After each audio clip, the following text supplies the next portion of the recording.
Now, Apple claims that the browser on the iPhone 4S is about 2 times faster than the one found on the iPhone 4. So we're going to try and do some side-by-side comparisons here, and of course, we're nothing scientific, but we're going to try and do them as fast as I can as far as activating both to load both web pages at the same time.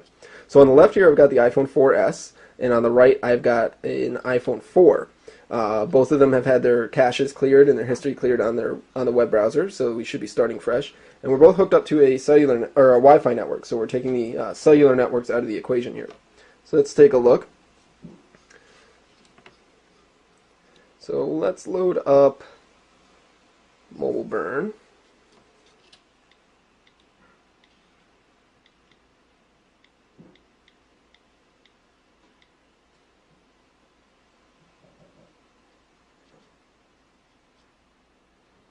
Okay, and we're going to hit go on both of them.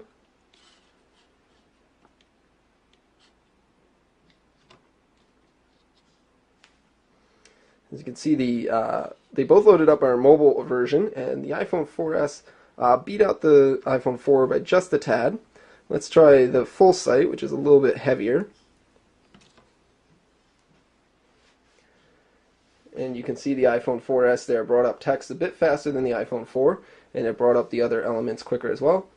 But they both finished pretty quickly. The iPhone 4 was certainly no slouch when it came to web browsing speeds, but the iPhone 4S is showing to be a little bit faster. Now, of course, with the iPhone 4S, you don't have any flash support because it's an iOS device, but it does support most other web formats for web standards for HTML5 and such. You got double tap to zoom, so you can zoom in by double tapping. You've got pinch to zoom, which is as fluid as ever with iOS. And you've got embedded HTML video. And which allows you to open videos like our YouTube video right there in the YouTube app.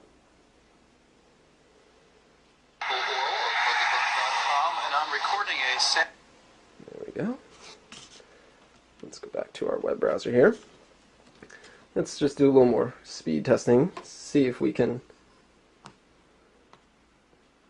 open up an article here. Alright, so I'm going to try and do this at the same time again. And you can see the iPhone 4S did jump a little bit ahead of the iPhone 4. And it's done. And then the iPhone 4 is now done. Now another thing that's new for the iOS 5 system, the iOS 5 browser, is Apple's new Reader mode, which gives you a stripped down view of websites. It takes away all the ads and just presents the text so it's easy to read and digest. You can control certain things like the font size, or you can send it to various sources. Okay, we're going to do one more speed comparison here, and what I have again is the iPhone 4S. I went ahead and cleared out the cache in the Safari browser, and next to it I have the AT&T Samsung Galaxy S2. It's one of the fastest Android handsets on the market. I've cleared out the cache on the browser as well, so we're just going to do a side-by-side browser comparison here. So let's open both up, and we're going to do the same test that we did earlier. So we're going to go to Mobile Burn.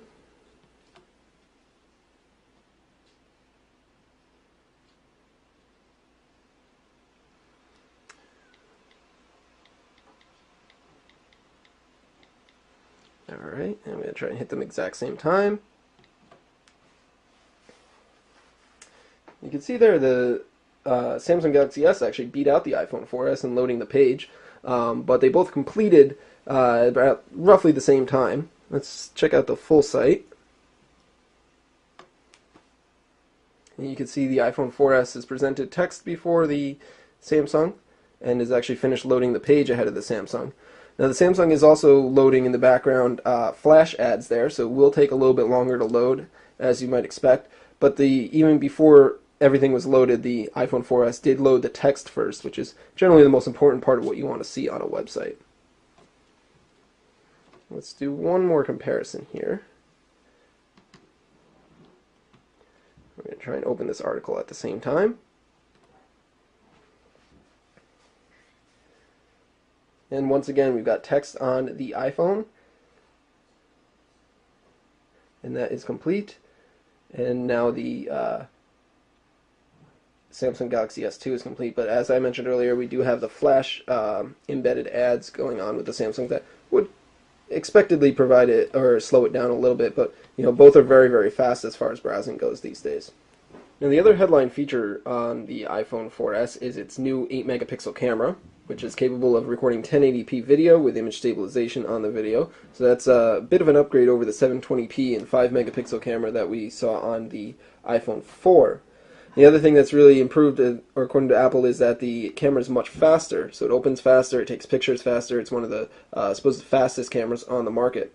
So let's open it up here. What I'm going to do is I'm going to open it from the lock screen, one of the new features of iOS 5.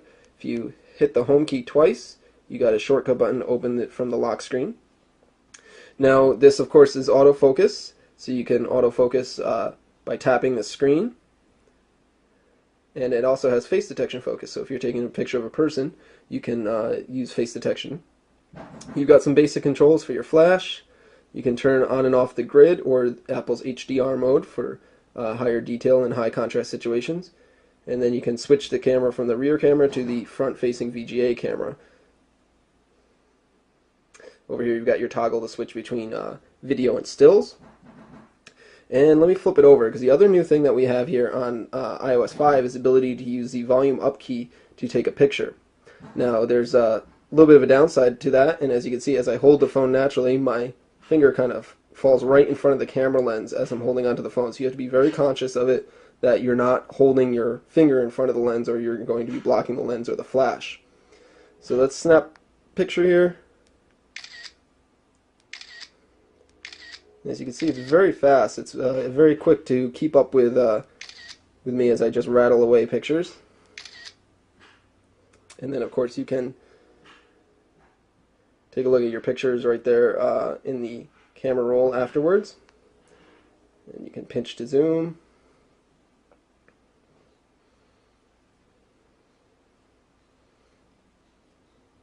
Very fast and fluid response. Let's go back to our camera here. And the other thing that's new that you can do is you can pull in your recent pictures, like as a feature we've seen on Windows Phone 7 devices. You have the ability to check out your last photo by just dragging the screen over.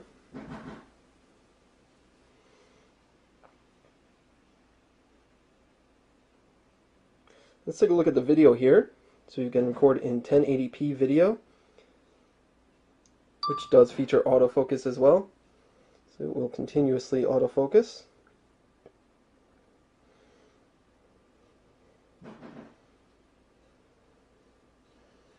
And it's got Apple's new image stabilization feature.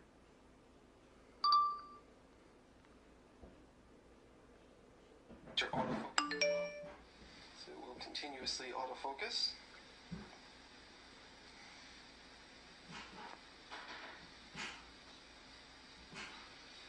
And it's got Apple's new image stabilization feature. So there you go. You got 1080p video there with the iPhone 4S. Very impressive. It's hard to demonstrate how good the video and image quality is coming from the iPhone 4 in our little video demonstration here. But it is very good and very impressive, and some of the best that we've seen from a smartphone, without a doubt. So there you go. That's a quick look at the Apple iPhone 4S. Now, externally, the iPhone 4S looks exactly the same as the outgoing iPhone 4 from last year. However, internally, we've got a bunch of upgraded components. You've got a new dual-core processor, and we've got the new 8-megapixel camera with 1080p video recording.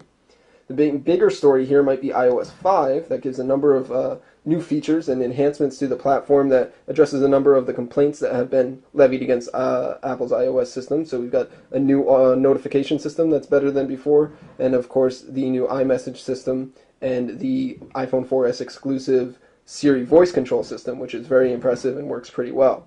If you happen to be an iPhone 4 user right now, you can get most of those features by just upgrading your iOS version up to iOS 5. You will gain the new notification system, the reminder system, and the iMessage system. The only thing really that you won't get is the Siri voice control. Otherwise, the iPhone 4S is faster than before, and it is a bit smoother, even though iOS 5 or iOS itself was never really laggy or choppy on the iPhone 4. It was always a pretty good performer, but the iPhone 4S just does a little bit better. The camera is very impressive. We're very impressed with the optics and the image quality and the video quality coming from it. But if you're not a huge picture taker, the iPhone 4's 5 megapixel camera is very good as well. The iPhone 4S does come in 3 capacities now, so you can get it in 16 gigabytes, 32 gigabytes, or 64 gigabytes, which is the most that we've seen from an iPhone in the past. So if you do need more storage, the iPhone 4S does provide it for you. And if you happen to be a user on Verizon or Sprint, the iPhone 4S is a global phone, so you can travel overseas with it and be able to roam on GSM networks overseas. The iPhone 4S is available now. 16 gigabyte version starts at $199, 32 gigabyte is $299, and the 64 gigabyte is $399. And now in the United States, you can get that on AT&T, Verizon Wireless, or Sprint. And of course, there's many carriers across the world that are carrying the iPhone 4S as well. So there you go. That's a quick look at the Apple iPhone 4S. This is Dan Sievert from mobileburn.com.